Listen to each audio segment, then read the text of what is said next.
أعوذ بالله من الشيطان الرجيم بسم الله الرحمن الرحيم وليستعفف الذين لا يجدون نكاحا حتى يغنيهم الله من فضله والذين يبتغون الكتاب مما ملكت أيمانكم فكاتبوهم إن علمتم فيهم خيرا وآتوهم مما لله الذي آتاكم ولا تكرهوا فتياتكم على البغاء إن أردنا تحصنا لتبتغوا عرض الحياة الدنيا۔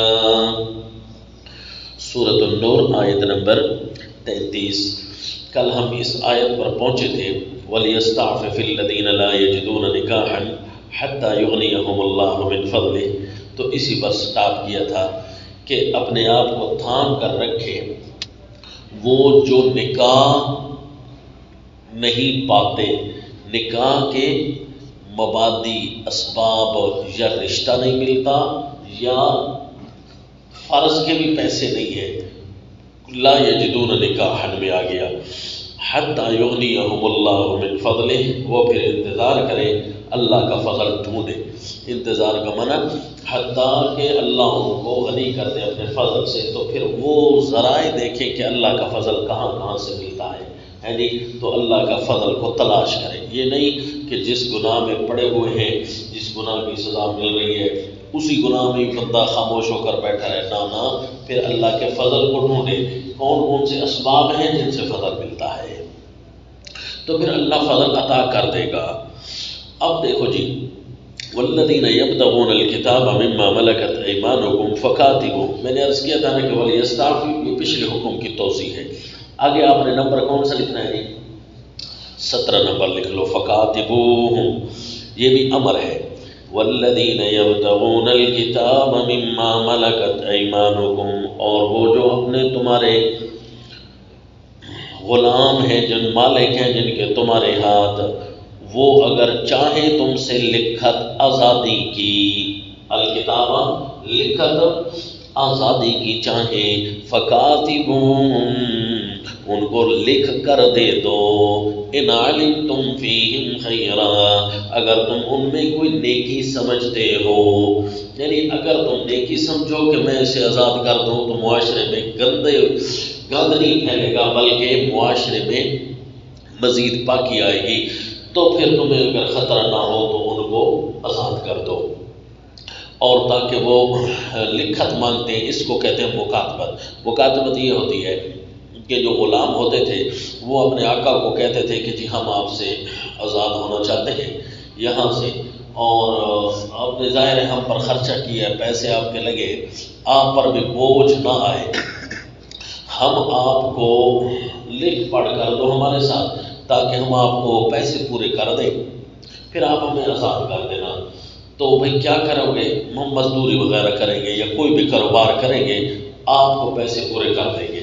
اچھا جی، اگر آپ اس کو کے اندر بھلائی محسوس کر رہے ہو کہ واقعی یہاں سے آزاد ہو کر معاشرے کو خراب نہیں کرنا چاہ رہا، یہ کوئی شرارتوں کی اس کو نیت نہیں ہے بلکہ یہ واقعی صحیح کہہ رہا ہے، تو پھر ان کو تم مکاتبت کر دو۔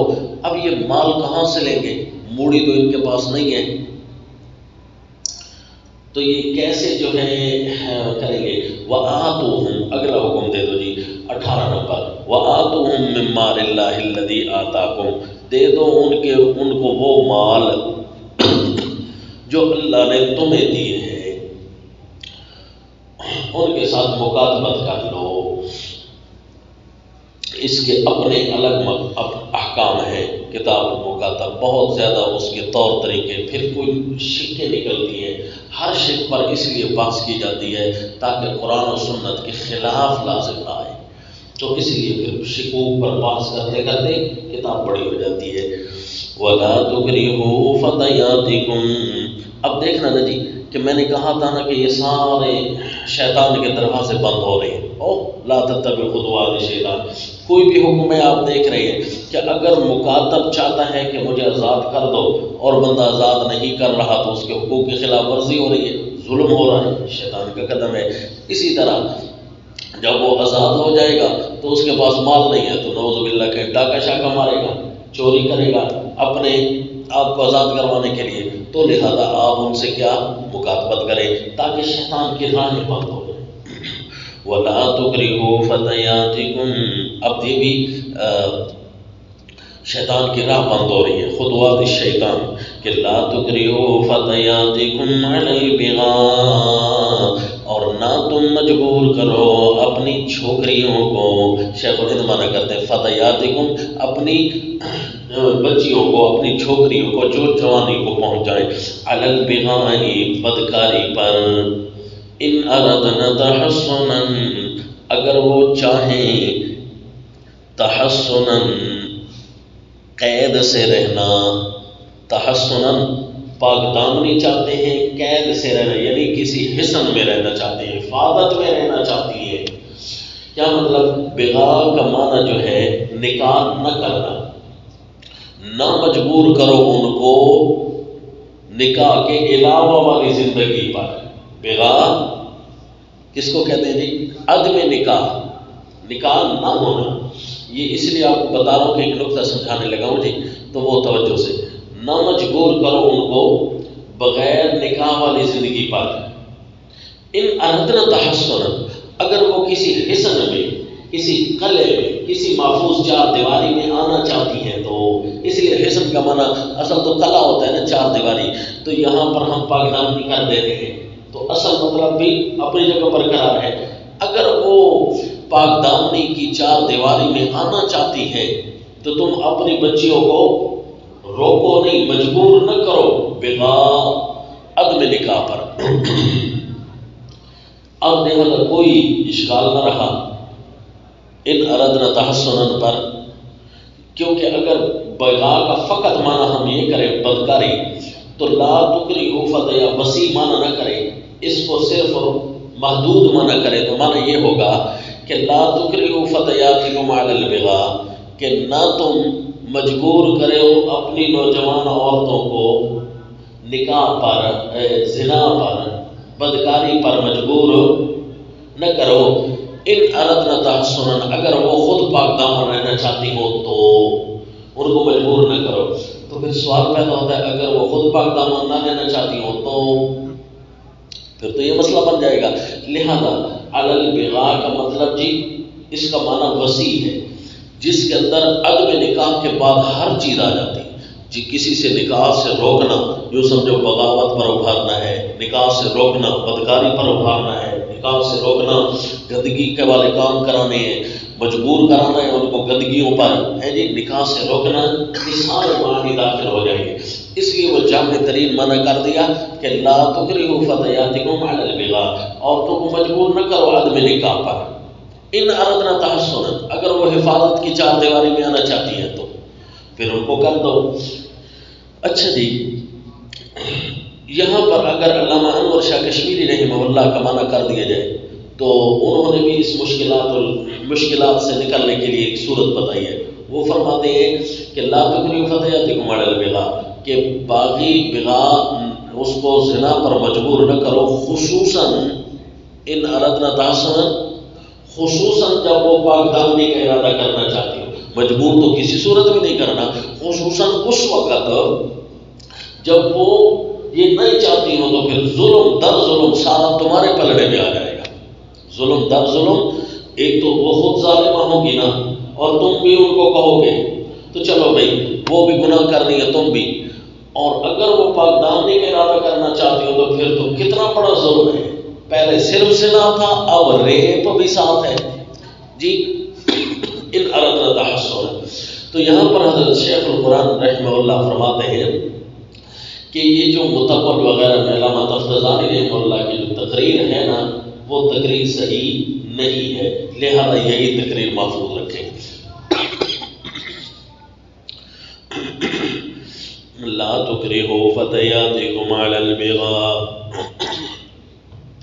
ان اردنا تحصنا لتبتغوا عرض الحیات الدنیا، یا تم کمانا چاہتے ہو تاکہ تم کماؤ اسباب دنیا کی زندگی کے مال و اسباب کمانے کی خاطر، یہ گناہ ان سے نہ کرواؤ۔ نہ زنا پر بدکاری پر ابھارو، یعنی نکاح کے لیے رکاوٹ نہ بنو تاکہ وہ، کیونکہ پیچھے نکاح کا حکم ہے نا یہ۔ اچھا لا تکرہو، اس کو اسپیشل ہم نے ادب بنایا، نہیں من الاوامر ہوتی ہے نا، عوامر کا ہی ایک حصہ ہوتا ہے، اس کو باقاعدہ ایک حکم بنایا ہے اور ایک ادب ہے، کیونکہ اللہ کریم جو فرما رہے ہیں، اور خصوصاً ان راہوں کو آشکارا کیا گیا ہے اس صورت میں جس کی وجہ سے بے حیائی کی راہیں کھلیں گی، شیطان کے قدم کھلیں گے، تو ایسی چیزوں کو یہاں پر واضح کیا گیا ہے۔ تو یہ واضح ترین حکم ہے کہ اپنے بچیوں کو خوب محفوظ رکھو، جی یہ سب کو خطاب ہو جائے گا۔ اگر کرے نا اللہ تکرہوا فتياتكم على البغاء، صرف بدکاری والا مانا، تو یہ مخصوص طبقے کو خطاب ہوگا جو خود یہ کام کروانا چاہتے ہیں، گندے لوگ ہیں۔ لیکن اگر عدم نکاح والا مطلب لیا جائے نا کہ نکاح نہ کر کے ان کو بغیر، تو یہ ساروں کو خطاب ہو جائے گا۔ وہ لوگ جو خواہ مخواہ نکاح نہیں کر رہے اپنے بچوں کے، خواہ مخواہ یہ وہ ہے جی شرائط لگا رہے ہیں نکمی قسم کی، جس سے معاشرہ گندا ہو رہا ہے، معاشرہ خراب ہو رہا ہے، تم اپنی عزت کو چمکانے کی خاطر بیٹھے ہو اور وہاں بڑے بڑے گناہ ہو رہے ہیں۔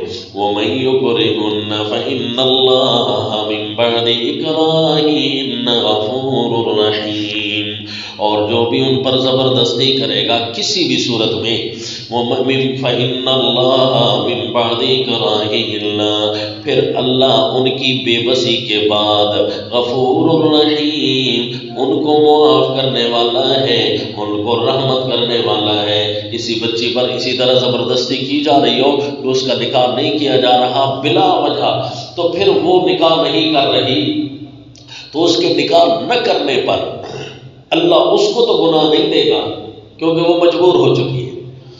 البتہ جو کر رہا ہے نا یہ کام، وہ اپنے فرائض میں کوتاہی کر رہے ہیں۔ لہذا جی معاشرے کو پاک بنانے میں کم از کم بندہ اپنا حصہ تو ڈال دے۔ بھائی میں ایک اپنے گھر کو سیدھا کروں گا تو معاشرہ کون سا پاک ہو جائے گا؟ اور بھائی کم از کم زیادہ معاشرہ پاک نہ ہوا تو تیرے والا گند شامل تو نہیں ہوگا۔ جس طرح سڑک پر کھڑے ہوتے ہیں سارے ٹیڑھے ہو کر رش میں اور کہتے ہیں کہ میں ایک سیدھا کھڑا ہو گیا تو کیا کوئی سارا رش ختم ہو جائے گا؟ تو آپ کہیں گے کم از کم آپ والی تکلیف تو اس سے تو بچ جائیں گے نا سڑک والے، لہذا رش کے اندر بھی احتیاط کریں۔ فَإِنَّ اللَّهَ مِن بَعْدِ إِكْرَاهِهِنَّ غَفُورٌ رَحِيمٌ وَلَقَدْ أَنزَلْنَا، کتنے احکام ہو گئے جی؟ لا تکرہو آتوہم من مال، یہ 18 تھا نا، لا تکرہو یہ کتنا ہے؟ 19 ہو گئے۔ 19 سے 5 نکال لو تو کتنے بچتے ہیں؟ 14 بچ جائیں گے، کیونکہ 5 احکام شروع میں آئے تھے نا، اسی طرح تھا نا، 5 احکام شروع میں آئے، 14 احکام یہ ہے۔ 5 کی الگ جماعت طائفۃ من الحکم نمبر 1 5 پر مشتمل تھا، طائفۃ من الاحکام 14 پر مشتمل تھا۔ 2 طائفے، اللہ نے ایک طائفہ الگ بیان کیا، دوسرا طائفہ احکام کا ایک قبیلہ الگ بیان کیا، دوسرا الگ۔ میں نے کہا جب سورت ختم ہونے لگے گی نا تو یہ آپ کو پھر نکتہ بتاؤں گا کہ یہ الگ الگ قبیلہ کیوں آ رہا ہے، سارے احکام کٹھے کیوں نہیں آ گئے۔ 5 الگ 14 الگ، 5 اور 14 کتنے ہو گئے جی؟ 19 ہو گئے۔ اب دیکھو جی جب یہ احکام ختم ہوئے نا، فرمایا وَلَقَدْ أَنزَلْنَا إِلَيْكُمْ آيَاتٍ مُبَيِّنَاتٍ وَمَثَلًا مِّنَ الَّذِينَ خَلَوْا مِن قَبْلِكُمْ وَمَوْعِظَةً لِّلْمُتَّقِينَ، البتہ تحقیق ہم نے نازل کیا تمہاری طرف اے مومنو، یہ احکام آداب مومنین کے لیے ہے نا جی، اے مومنو تمہارے لیے ہم نے نازل کیا ہے آیات مبینات، کھلی آیتیں جو مبینات، جو اگلی بات کو بھی کھولتی ہیں۔ سوچنا ہے جی آپ نے، آیات ایک ہوتی ہے بینات، آیات ایک ہے مبینات، ایک ہے خود واضح ہوتی ہے اور ایک ہے کسی دوسری چیز کو بھی واضح کرتی ہے۔ مبینات کیا مطلب؟ ان احکام کو دیکھ رہے ہو نا، ان احکام پر عمل کرنا تمہاری اینک لگوا دے گا کہ اچھا فلاں راستہ اب بند اس وجہ سے ہوا ہے، فلاں راستہ بھی بند ہو رہا ہے، فلاں راستہ، یہ احکام دیکھو کہ احکام خود بھی واضح ہیں، کوئی اور باتیں بھی تمہیں سمجھا جا رہی ہے کہ اگر ان احکام پر عمل نہ ہوتا تو وہ دروازہ بھی کھل سکتا تھا، وہ دروازہ بھی کھل سکتا تھا، وہ دروازہ، آیات مبینات یہاں بھی آیا۔ اور اسی طرح آگے جب آیت نمبر 46 آئے گی نا، وہاں بھی آیات مبینات ہے، وہاں بھی انشاءاللہ ایک بات کریں گے۔ تو میں نے شروع میں عرض کیا تھا نا کہ سورت میں احکام ہوں گے اور آیات مبینات بینات کا تذکرہ ہوگا، کیونکہ سورت کے شروع میں جب اللہ نے فرمایا نا انزلناہا، تو انزلنا کی تشریح دو الفاظ سے کہ جو ہم نازل کرنے لگے ہیں دو چیزیں ہوں گی، فرضناہا وانزلنا فیہا آیات بینات، کہ ایک تو ہم اس کے احکام آپ کو سکھائیں گے، وہ ہم نے فرض کیے، اور اس میں ہم نے آیات بینات بھی نازل کیے۔ اس کا مطلب ہے احکام بھی ہیں، احکام بھی آیات بینات ہوتی ہیں، پھر اللہ اسپیشل فرما رہے آیات بینات ہوگی، تو اس کا مطلب ہے کوئی دوسری چیز بھی ساتھ ہے۔ تو وہاں پر شروع میں آپ کو کیا دعویٰ لکھوایا تھا، یاد آ رہے ہیں جی؟ ہاں، تعلیم آداب معاشرہ، تاکہ مومنین پر کوئی تہمت نہ لگائے، مومنین پر کوئی تہمت، آداب بھی ہوں گے، اس کا مطلب ہے مومنوں کے ایمان کا بیان بھی ہوگا۔ تو دیکھو جی آ گیا، وَلَقَدْ أَنزَلْنَا إِلَيْكُمْ آيَاتٍ مُبَيِّنَاتٍ وَمَثَلًا مِّنَ الَّذِينَ خَلَوْا مِن قَبْلِكُمْ، اور کچھ حال ان لوگوں کا خَلَوْا مِن قَبْلِكُمْ جو تم سے پہلے گزر گئے، وَمَوْعِظَةً لِّلْمُتَّقِينَ، اور نصیحت ہے ڈر سنانے والوں کو۔ اچھا جی، اس صورت میں آپ نے دیکھا کوئی مثلا من الذین خلو تو نہیں ہے، آیات مبینات تو ہے، وہ مثلا من الذین خلو من قبلکم نہیں ہے۔ ظاہر قرآن پورے میں تو ہے وَلَقَدْ أَنزَلْنَا إِلَيْكُمْ آیَاتٍ مُبَيِّنَاتٍ، جب یہ الگ آیت نازل ہو رہی تھی، کیونکہ کتاب اللہ نجمن نجمن آیتن آیتن کر کے آیا، تھوڑا تھوڑا کر کے آیا ہے، تو اور کتب قیمہ بھی اللہ نے بنائی ہے۔ قرآن خود کہتا ہے کہ اس کے اندر صورتیں ہیں، مضبوط کتب ہے، ساری ایک ہی کتاب، تو 114 صورتیں، 114 کتابیں۔ تو اب جب آخری ایک ایک آیت نازل ہو رہی تھی، تو میں نے آپ کے شروع دورہ میں بھی عرض کیا تھا کہ کتاب اللہ کے مفاہیم دو قسم کے چلتے ہیں، ایک جب الگ آیت پڑھی جائے اس وقت اس کا ایک مفہوم ہے، اور جب اس کو روابط کے ساتھ پڑھی جائے، یعنی اگلی اور پچھلی آیت کو بیان کر کے ہم آ رہے ہوتے ہیں، اس وقت بھی مفہوم پیدا ہوتا ہے۔ دونوں مفہوم لے کر چلنا ہے، دونوں مفہوم جامع ہوتے ہیں، دونوں مفہوم ایک دوسرے کے خلاف نہیں ہوتے، اور یہ مفسرین علوم القرآن میں لکھتے ہیں۔ اچھا، یہ تو اب سوال پیدا ہوا کہ لقد انزلنا الیکم آیات مبینات، الگ آیت نازل ہو رہی تھی تو ٹھیک ہے، پورے قرآن میں اللہ نے آیات بھی نازل کی ہے، وَمَثَلًا مِّنَ الَّذِينَ خَلَوْا مِن قَبْلِكُمْ، یہ بھی نازل کی ہے، لیکن اس صورت میں اللہ یہ آیت ارشاد فرما رہے ہیں، تو دیکھنا یہ ہے کہ اس صورت میں تو مثلا من الذین خلو نہیں ہے، اس صورت میں اس آیت کے لانے کا کیا نقطہ ہوگا، کیا سمجھانا چاہتے ہیں اللہ کریم ہمیں؟ اس کا مطلب ہے ابھی کچھ مراد باقی ہے جی۔ مشکلات اسی کو کہتے ہیں، جس طرح لا یأتل اولو الفضل منکم والسعۃ، اس پر ہمارا کافی ٹائم لگا، لیکن ابھی بھی کچھ بقایا تھا۔ تفسیر قرآن ہے جی، ہم سیر نہیں ہوئے، جس طرح باقی آیتوں سے الحمدللہ سیر ہوتے آ رہے ہیں نا، یہ آیت ابھی بھی کچھ بچا گئی ہے۔ آپ نے بھی سوال نہیں کیا، ہم بھی بہت سارا رش کی وجہ سے بھی دیر ہو گئی ہے، تو آگے چلنے کے لیے تھوڑی سی یہ ادھر بھی بتائیں گے کبھی انشاءاللہ، سوال بھی پیدا ہو تو نہ ہو، جب آپ تکرار کر لیں گے سوال پیدا ہوگا تو انشاءاللہ بتائیں گے ابھی آپ کو۔ لیکن یہ دیکھیں کہ اس آیت میں، اس صورت میں یہ آیت کیسے آ گئی؟ وَمَثَلًا مِّنَ الَّذِينَ خَلَوْا تو نہیں ہے۔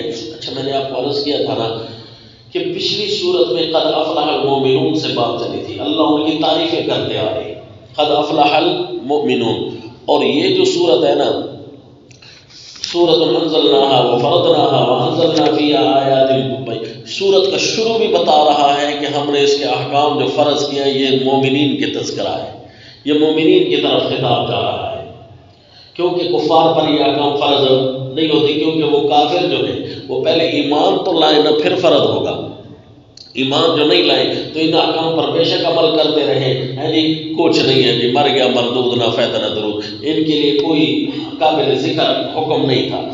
تو یہ اور پھر اللہ تعالیٰ مومنین کو یہاں خطاب کرتے ہیں لعلکم تذکرون وغیرہ وغیرہ، یا ایھا الذین آمنوا لا تتبعوا خطوات الشیطان، یا ایھا الذین آمنوا لا تدخلوا بیوت النبی لا تدخلوا بیوتا غیر بیوتکم۔ تو اس قسم کی آیتیں صاف بتا رہی ہیں کہ یہ مومنوں کو خطاب ہے۔ سمجھو یہ صورت مومنوں کی کامیابی کے بعد آداب سکھا رہی ہے جس وجہ سے ناکامی آ سکتی تھی۔ تو تسلسل وہی پچھلی صورت کا چل رہا ہے، تسلسل۔ تو یہاں پر اللہ فرما رہے ہیں وَمَثَلًا مِّنَ الَّذِينَ خَلَوْا مِن قَبْلِكُمْ، اس کا مطلب ہے ابھی تک اللہ مربوط ہمارا ذہن رکھنا چاہتے ہیں پچھلی صورت کے ساتھ کہ دیکھو پچھلے لوگوں کے کچھ احکام گزر چکے ہیں، واقعی جی گزرے تھے، بڑی تفصیلی گزرے تھے، بڑے پوائنٹس کے ساتھ گزرے تھے۔ سیدنا نوح علیہ السلام کا نام لیا، پھر سیدنا موسیٰ علیہ السلام کا نام لیا، درمیان میں رسولوں کا نام نہیں لیا، اور سیدنا عیسیٰ علیہ السلام کو ابن مریم فرمایا۔ اس قسم کی بات ہم نے کی تھی۔ وہاں پر اللہ کو سمجھانا چاہ رہے تھے مومنوں کو، وہ آیتیں آیات مبینات ہم نے واضح احکام بھی نازل کیے، وَمَثَلًا مِّنَ الَّذِينَ خَلَوْا، اور لوگوں کی مثالیں بھی ہم نے بیان کی ہیں، وَمَوْعِظَةً لِّلْمُتَّقِينَ، دونوں چیزوں کو ملا کر متقی لوگوں کو ایک نصیحت مل جاتی ہے۔ اس کا مطلب ہے کہ اللہ کریم ہماری بات جو شروع کی تھی نا پچھلی صورت سے ابھی تک اللہ کریم اسی کو لے کر جا رہے ہیں کہ مومنوں تم کامیاب ہو، تمہارے لیے یہ آداب ہیں، تمہاری ناکامی کے دروازے یہ ہیں، اگر ان دروازوں کو تم نے بند نہ کیا شیطان اندر آ جائے گا۔ لا تتبعوا خطوات الشیطان، یہ اب اللہ کریم کی مراد تک ہم پہنچنے کی کوشش کر رہے ہیں، کیونکہ اس کو تدبر قرآن کہتے ہیں۔ کیا جی کہ پچھلی صورت تتمہ، اگلی صورت تتمہ بنے پچھلی صورت کا، کیا قرآن میں اس کا اگلی صورت میں اشارہ بھی ہوتا ہے کہ نہیں ہوتا، یا فرض کر لیا جاتا ہے کہ گویا اگلی صورت تتمہ ہے جی پچھلی صورت کا؟ نہ جی نہ، فرض نہیں کر لیا جاتا، بلکہ اگلی صورت میں باقاعدہ اس کے اثرات ہوتے ہیں۔ یہ ہے کہ اللہ کریم اسی صورت کے ساتھ تکمیلا للاحکام، گویا یہ تتمہ بن رہی ہے کہ مومنوں تم کامیاب ہو گئے ہو، تمہاری یہ عادات ہیں کیونکہ تم نے پچھلے احکام پر عمل کیا تھا، سورہ الحج کے احکام پر عمل کیا، تم کامیاب ہو گئے ہو، اور تمہارے دشمن ناکام رہیں گے۔ لا یفلح الکافرون، اس کے تم نے 5 واقعات بھی دیکھ لیے ہیں، دلائل بھی اللہ نے مومنوں کو دیے۔ اس لیے ہم نے تمہیں اب آداب سکھا رہے ہیں تاکہ جو تمہاری کامیابی میں رکاوٹ کوئی چیز پھر نہ آئے، نہ کامیابیوں کو ناکامیوں میں نہ بدل دے، ہم تمہیں کچھ آداب سکھا رہے ہیں، اس لیے یہاں یہ آیت آ گئی۔ وَلَقَدْ أَنزَلْنَا، گویا مومنوں کو پچھلی ساری کی ساری گفتگو کو ساتھ لے آ کر چلانا چاہتے ہیں۔ وَمَوْعِظَةً لِّلْمُتَّقِينَ اللَّهُ نُورُ السَّمَاوَاتِ وَالْأَرْضِ مَثَلُ نُورِهِ كَمِشْكَاةٍ۔ اب ذرا دیکھنا جی کہ اللہ نے مومنوں کی کامیابی کے آداب سکھا کر فرمایا اللہ نور السماوات والارض۔ دیکھو جی اللہ آسمان و زمین کو چمکانے والا ہے، کیسے چمکایا ہے؟ پھر اللہ نے آگے مثال دے کر سمجھایا، اس مثال سے سمجھ آیا کہ اللہ یہ حصی روشنی کا فرق نہیں فرما رہے فقط، بلکہ معنوی روشنی کی طرف، جس کو کہتے ہیں کہ روشن نظر، خیالی روشنی نہیں، روشن خیالی اللہ سمجھانا چاہتے ہیں۔ اللہ نے فرمایا میں نے جو احکام تمہیں دیے ہیں، عقائد تمہیں دیے ہیں، اعمال دیے ہیں، آداب دیے ہیں، ان کے ذریعے تمہیں چمکا دیا ہے۔ جس طرح آسمان و زمین کو ظاہر چمکایا جاتا ہے، جس طرح چراغ ظاہری چمک پیدا کرتا ہے، اسی طرح باطنی چمک بھی پیدا ہو رہی ہے۔ یہ مطلب تھا کہ آداب سکھا کر میں اللہ تمہیں اندھیروں سے نکال رہا ہوں، شیطان اندھیرے میں رکھ کر تم پر وار کرنا چاہتا ہے۔ اللہ اب آپ نے مثال دیکھنی ہے تو یہ مطلب واضح ہو جائے گا۔ اللہ روشنی کرنے والا ہے، نور السماوات ہے، منور السماوات، مبالغتاً مصدر بول دیا۔ اللہ آسمان و زمین کی روشنی ہے، یعنی اللہ نہ ہو تو روشنی ہے ہی نہیں، تو یوں سمجھو اللہ ہی روشنی ہے، یعنی اللہ روشن کرنے والا ہے۔ مثل نوری، اللہ کے روشن کرنے کی مثال، کمشکات فیہا مصباح، یہ دیکھو جی یہ جالا ہے، الماری دیکھ لو نا، کوئی ایک جالا دیکھ لیتے ہیں، فیہا مصباح، اس کے اندر چراغ رکھا ہوا ہے، المصباح فی زجاجۃ، اور وہ جو چراغ ہے نا اس کے اوپر شیشہ چڑھا ہوا ہے، چراغ ویسے نہیں بلکہ اس کے اوپر شیشہ چڑھا ہوا ہو۔ اچھا شیشہ اس لیے چڑھایا جاتا ہے تاکہ روشنی اس کی کئی گنا بڑھ جائے۔ الزجاجۃ کأنہا کوکب دری، شیشہ میلا ہو خراب ہو تو پھر چراغ کی روشنی پھر اسی طرح ہے جی، تو شیشہ بھی ایسا ہے کوکب دری، جیسا کہ چمکتا ہوا ستارہ ہے۔ اچھا جی، یوقد من شجرۃ، یہ حال ہے جی المصباح سے، حال بن رہا ہے، دیکھنا اس حال میں کہ جلتا ہے من شجرۃ مبارکہ، وہ جو چراغ رکھا ہوا ہے نا جالے کے اندر، جو جس کے اوپر شیشہ چڑھا ہوا ہے، اس کو جو تیل دیا جا رہا ہے شجر مبارکہ کا دیا جا رہا ہے، مبارکہ، سارے شجر مبارک ہوتے ہیں جی، اللہ نے اس کو نام لے کر مبارک کیوں فرمایا؟ وَشَجَرَةً تَخْرُجُ مِن طُورِ سِینَاء پر گفتگو ساری ہو چکی ہے کہ ایک ایسا جامع پھل ہے، ایسا اس کو اللہ نے کمبینیشن بنایا ہے کہ ہر قسم کی بیماری کے اس میں حل موجود ہے، لیکن اس کے طور طریقے الگ الگ ہوں گے، گویا یہ حکیموں کی تھیلی اس کو کہتے ہیں۔ یہ شجر مبارک، ہر قسم کی خیر اس میں جمع ہے، مبارک بنا خیر۔ زیتونۃ، یعنی زیتون کے تیل کا، اس کو اس زیتون کے تیل سے جلایا جاتا ہے، اور زیتون کے درختوں کی بھی قسمیں ہوں گی، کیٹیگری ہوں گی، کوئی اعلیٰ ہوگا کوئی ادنا ہوگا۔ اعلیٰ ترین درخت وہ ہوتا ہے جو نہ مشرقی جانب ہو نہ مغربی جانب ہو، بلکہ ایسی جگہ پر ہو سورج چڑھے تب بھی دھوپ لگے، سورج غروب ہو تب بھی دھوپ میں ہی رہے، تو کیسے صاف شفاف اس کا تیل بنتا رہے گا، ہر قسم کے زہریلی موسمی اثرات سے وہ پاک رہے گا۔ لا شرقیۃ ولا غربیۃ، نہ مشرقی نہ مغربی، ایسی طرف یعنی بالکل درمیان میں ہے۔ تو ایسے درخت کا جو تیل ہوتا ہے وہ کیسے ہوتا ہے جی؟ یکاد زیتها یضیء ولو لم تمسسه نار، قریب ہے کہ اس کا تیل خود بخود روشن ہو جائے اگرچہ اس کو آگ بھی نہ چھوئے۔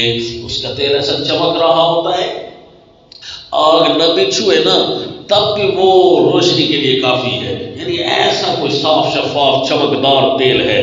لیکن اگر روشنی لگ جائے تو نور علی نور، آگ لگ جائے تو نور علی نور، پہلے بھی روشن تھا پھر بھی روشن ہو گیا۔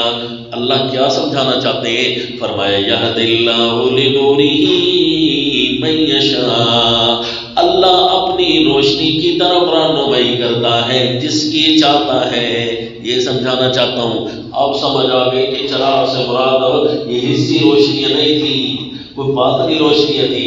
یہ جی کوئی ایک چراغ ہو، چراغ کے اوپر شیشہ ہو، تیل اس کا صاف شفاف ہو، کتنا خوبصورت لگ رہا ہوتا ہے، شیشہ بھی چمک رہا ہوتا ہے، چراغ بھی بڑا اعلیٰ ہے، تیل بھی بڑا اعلیٰ ہے۔ اگر اس کو اب آگ نہ لگائی جائے چمک جائے گا، لیکن اگر اس کو آگ لگا دی جائے تو کیا ہی مزے ہوں گے۔ تو اس کا مطلب ہے کہ یہ جو جالا ہے نا، جالے سے مراد مشکات، جالے سے مراد مومن کا سینہ ہے، اس کے اندر رکھا گیا چراغ یہ مومن کا دل ہے، مومن کا دل ہے، مومن کا اچھا جالا بھی صاف ہے، چراغ بھی صاف ہے، مومن کا جو دل ہے، اور اس کے اوپر شیشہ رکھا گیا ہے۔ شیشہ یہ اس کا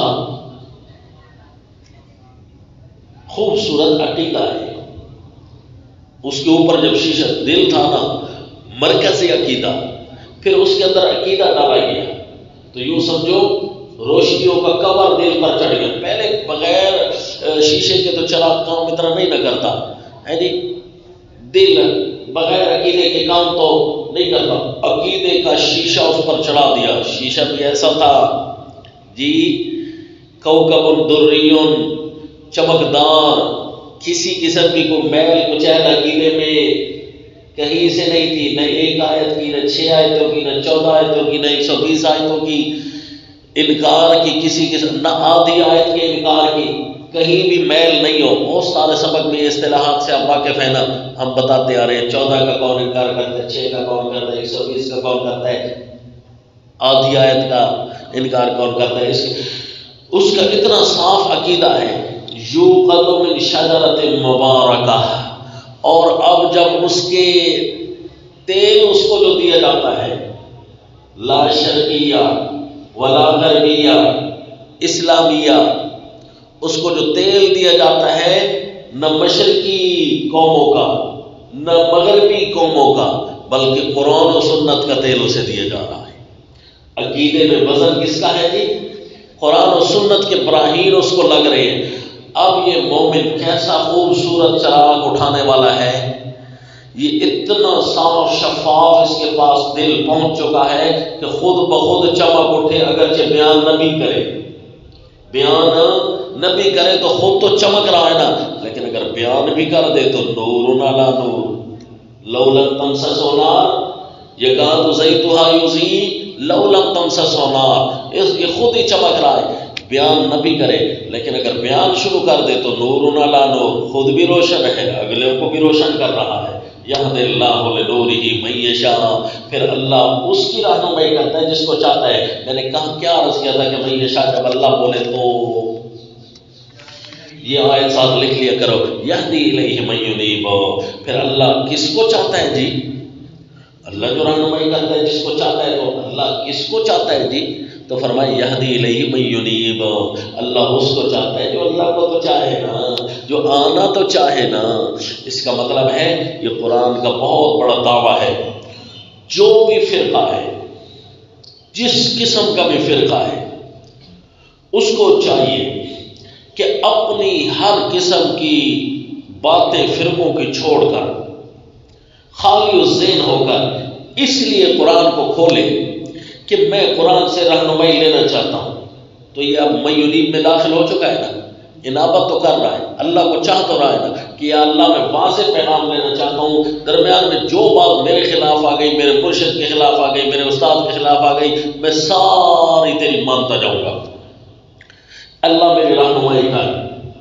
تو قرآن جھوٹا تو نہیں ہے نعوذ باللہ، اللہ سچے ہیں نا. اللہ نے کیا فرمایا؟ یہدی الیہ من ینیب، جو میری طرف آئے گا میں اس کی رہنمائی کروں گا انشاءاللہ. جو اس نیت سے قرآن پڑھے گا اس کو انشاءاللہ ہدایت مل جائے گی. اس لیے آپ کو پہلے بھی عرض کیا تھا سورہ طٰہٰ کے اندر کہ جنہوں نے قرآن جو سنا تھا، اور سورہ طٰہٰ کی بات کرتے ہوئے بتایا تھا کہ جنہوں نے جو قرآن سنا تھا عقیدت سے سنا تھا یا ادب سے سنا تھا؟ عقیدت نہیں تھی، کیونکہ جن جو تھے نا کافر تھے. سورہ جن میں جن کا تذکرہ آتا ہے، سورہ احقاف میں تذکرہ آتا ہے. آئے تو کافر تھے، عقیدہ تو تھا نہیں، لیکن انہوں نے کہا انصتوا، خاموش ہو جاؤ، ادب سے قرآن سنا. بس صرف ادب، انابت تو آ گئی نا جی. ابھی تو وہ خالی ذہن تھے کہ پتہ نہیں یہاں سے ہدایت ملے گی بھی صحیح کہ نہیں. صرف ادب کیا، اتنی بھی انابت کافی ہے. ادب کیا قرآن کا، انابت کی قرآن کو خالی ذہن ہو کر سنا، عقیدت سے نہیں سنا، ادب سے سنا. تو فلما قضی ولوا الی قومہم منذرین، جیسے تلاوت ختم ہوئی نا اپنی قوم کو جا کر ڈرانے لگ گئے. یا قومنا انا سمعنا کتابا انزل من بعد موسیٰ مصدقا لما بین یدیہ. جی وہ اپنے جا کر جنوں کو تبلیغ کرنے لگ گئے. یا قومنا کے خطاب شروع ہوئے. اجیبوا داعی اللہ، یا قومنا، اے ہماری قوم، اللہ کی طرف بلانے والا آ گیا ہے. اے قوم، ہم نے قرآن سنا یہدی الی الرشد، جو بھلائی کی طرف رہنمائی کر رہا ہے. تو اللہ فرما رہے ہیں کہ یہدی اللہ لنورہ من یشاء، اللہ جس کو چاہتا ہے اپنی روشنیاں اللہ اسے عطا کرتا ہے. اس کا دماغ روشن ہو جاتا ہے، اسے پتہ چل جاتا ہے اس روشنی سے کفر کیا ہے، شرک کیا ہے، جھوٹ کیا ہے. اندھیرا ہونا پتہ نہیں چلتا، ماں کہاں ہے، باپ کہاں ہے، بیٹا کہاں ہے، بہن کہاں ہے. اندھیرے میں پتہ تو نہیں چلتا. کسی کا حق سمجھ نہیں آتا، ماں کا کیا حق ہے، باپ کا کیا حق ہے جی. لیکن جب اندھیرے چھٹ جائے، روشنی آ جائے، پتہ چلنے لگ جاتا ہے یہاں ماں ہے، یہاں باپ ہے، نہیں سمجھے؟ ان کے حقوق پتہ چلنے لگ جاتے ہیں، کفریات شرکیات واضح ہونے لگ جاتی ہے، حق کیا ہے باطل کیا ہے، کتمان حق کس کو کہتے ہیں، تلبیس حق، حق ملا جلا کہاں رہتا ہے اور واضح حق کہاں ہے، تو یہ سب کچھ سمجھ آ جاتا ہے اللہ کی عطا کردہ روشنی سے۔ تو یہ کیا ہے؟ روشن خیالی۔ قرآن کیا سکھاتا ہے جی؟ روشن خیالی۔ قرآن خیالی روشنی نہیں سکھاتا، یاد رکھنا، دنیا کے پاس خیالی روشنی ہے۔ شیخ چلی کے خواب مشہور ہے نا، خیالی روشنی ہے، یہ روشن خیالی نہیں ہے۔ روشن خیالی تو اس کو کہتے ہیں کہ جس سے جانور سے لے کر انسان تک کے حقوق سمجھ آ جائے، خالق سے لے کر مخلوق تک کے حقوق سمجھ آ جائے، آسمان سے لے کر زمین تک کے مسافت حقوق کی طے ہو جائے، انسان بن جائے، اس کو تو کہتے ہیں روشن خیالی۔ کہ وہ خیال اس کے اب روشن ہو گئے، اللہ نے جو اس کو روشنی فرمایا ہے تو فرمایا وَيَضْرِبُ اللَّهُ الْأَمْثَالَ لِلنَّاسِ، اللہ بیان کرتا ہے مثالیں لوگوں کے واسطے، وَاللَّهُ بِكُلِّ شَيْءٍ عَلِيمٌ، اللہ ہر شے کو جانتا ہے کہ کون سی مثال کس کام کے لیے مناسب ہے۔ لہذا مثال بعض اگر بندہ دے تو بیٹھتا ہے، ممثل اللہ کے مطابق فٹ نہیں ہو رہی ہوتی، یا اس کے اندر کچھ ایرر آ رہے ہوتے ہیں، یا کچھ کمزوریاں آ رہی ہوتی ہیں، یا کہیں جا کر اس پر اشکال وارد ہو جائے گا۔ اللہ کی بیان کردہ جو روشنی ہے نا جی، مثالیں ہیں نا، اس پر کبھی بھی کوئی اشکال نہیں ہے۔ واللہ بکل شیء علیم، اے مومنو دیکھ لیا نا کہ تمہارے لیے اللہ واضح آیتیں اسی طرح نازل کر رہا ہے۔ وہ آیت شروع ہوئی تھی نا وَلَقَدْ أَنزَلْنَا إِلَيْكُمْ آيَاتٍ مُبَيِّنَاتٍ، اے مومنو اللہ اسی طرح واضح ترین چیزیں کہ ہر اگلی بات سمجھ آ جاتی ہے، کیونکہ روشنی جو آ گئی ہے۔ اس لیے حدیث پاک میں بھی آیا، اسی آیت کو گویا کہ تشریح ہے میرے نبی کی، رسول اللہ صلی اللہ علیہ وسلم نے فرمایا اتقوا فراست المؤمن فإنه ينظر بنور اللہ، مومن کی سمجھ سے ڈرا کرو، وہ جو مشورہ دے رہا ہو نا اس کے اوپر نظر ثانی کر لیا کرو، کیونکہ وہ اللہ کی عطا کردہ روشنی سے دیکھ رہا ہوتا ہے، کیونکہ اللہ نے اس کے ذہن کو وسیع کیا ہوتا ہے، اس کو بعض اوقات اس کی چھٹی حدث، جس کو ہم حس کیسے کہتے ہیں، چھٹی حدث اس کی کام کر رہی ہوتی ہے، سمجھ آ گئی؟ اللہ نے اس کو عطا کی ہے روشنی۔ فی بیوت اذن اللہ ان ترفع ویذکر فیہا اسمہ یسبح له فیہا بالغدو والآصال رجال فی بیوت، گھروں میں، رجال کچھ ایسے مرد بھی ہوتے ہیں، لا تلہیہم تجارت، کہ وہ بڑے نیک ہوتے ہیں، گھروں میں نیک مرد ہوتے ہیں۔ یہ اس کے بعد ربط کیا لگے گا جی؟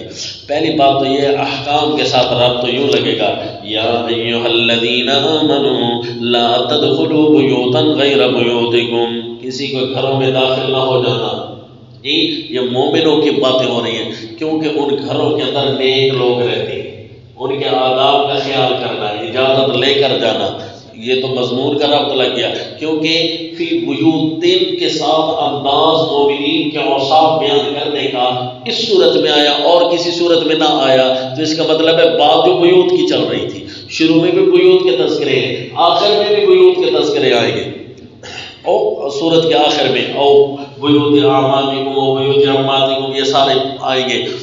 تو اللہ نے انداز تعریف کا بھی صورت میں وہی رکھا، یہ تو مضمون کے ساتھ ربط لگ گیا۔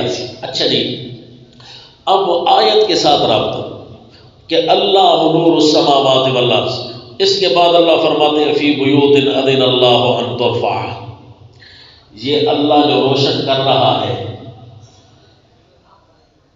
اللہ جس کو چاہتا ہے روشن کرتا ہے، یہدی اللہ لنورہ من یشاء، اللہ جس کو چاہتا ہے یہ روشنی عطا کرتا ہے، اللہ کس کو چاہتا ہے، اور ان کی حال سن لو جن کو اللہ چاہتا ہے۔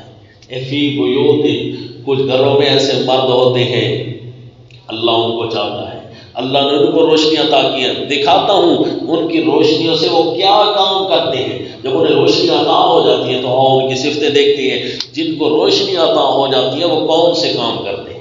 اور یہ ربط لگ گیا، اس ربط پر بڑا کچھ سفر طے کیے ہوئے ہیں مختلف کتابوں کے، آپ بے شک اٹھا لیں تفاسیر کو بھی، بڑا پیارا اور خصوصی ربط ہے۔ فی بیوت اذن اللہ ان ترفع ویذکر فی اسمہ یسبح لہ فیہا بالغدو والآصال۔ پچھلی آیت میں تھا موعظۃ للمتقین، متقیوں کو نصیحت ہے جو بچ بچ کر رہنا چاہتے ہیں، جو اللہ کی نافرمانیوں سے بچنا چاہتے ہیں۔ پھر اللہ ان کو یوں نصیحت کرتا ہے کہ یہ ان کو روشنی مل جاتی ہے کہ اس نصیحت پر چلنا، تم متقی بچ بچ کر رہو گے دنیا کے نقصانوں سے، نافرمانیوں سے، شیطانوں سے۔ اور یہ موعظۃ للمتقین، جب متقی نصیحت حاصل کر لیتے ہیں، روشنی حاصل کر لیتے ہیں، تو یہ کام کرتے ہیں۔ فی بیوت اذن اللہ ان ترفع ویذکر فی اسمہ یسبح لہ فیہا بالغدو والآصال۔ بڑا آسان اور پیارا ایک معنی کرنے لگا ہوں جی کہ گھروں میں ایسے گھر اذن اللہ ان ترفع، جن کو اللہ نے بلند کرنے کا حکم دیا ہے۔ پہلے اللہ نے گھر کی تعریف کر دی، بھائی اللہ نے بلند کرنے کا حکم دیا ہے۔ ایک تو چلو اس سے ظاہری اور حصی معنی ہے کہ اللہ کے گھر بلند ہونے چاہیے۔ فی بیوت، حالانکہ بیوت اللہ نہیں ہے، فی بیوت اذن اللہ ان ترفع، اس سے ایک اشارہ نکلا کہ اللہ کے گھروں کو بلند ہونا چاہیے۔ تو اس لیے جو مساجد کو بلند کرتے ہیں باقی گھروں سے، تاکہ قرآن کی لفظی موافقت آ جائے۔ جی مینار کھڑا کر دینا اس لفظی موافقت سے، تاکہ باقیوں سے بلند ہو جائے۔ پوری عمارت تو اونچی نہیں ہو سکتی، چلو ایک مینار اونچا ہو جائے جی۔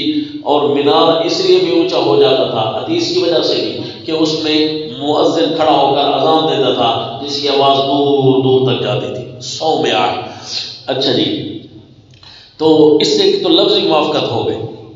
وَيُذْكَرَ فِيهَا اسْمُهُ، کیونکہ اس کے اندر اللہ کا نام جو پڑھا جاتا ہے، لیکن مضمون کے اندر تو یہ بات نہیں ہے، یہ تو صرف لفظی موافقت ہے۔ مضمون کو ہم نے دیکھنا ہے نا، اللہ جو تعریف کر رہے ہیں کہ گھروں میں کچھ مرد ہوتے ہیں، لفظی معنی بھی اتنا کرنا ہے تاکہ اس کی موافقت کامل ہو جائے، مطابقی معنی حاصل ہو جائے۔ بیوت ان گھروں کو کہتے ہیں جن کے اندر رات گزاری جائے۔ اور مساجد کو جب بیت کہیں گے نا تو اپنے گھر کی طرح کر کے ادعاء اسے بیت کہیں گے کہ اپنے گھر کی طرح ہے، یوں سمجھ لو ہے جی، جس طرح وہ گھر میں سوتا ہے بیت اللہ، اسی طرح اللہ کے مالک ہے اس کا۔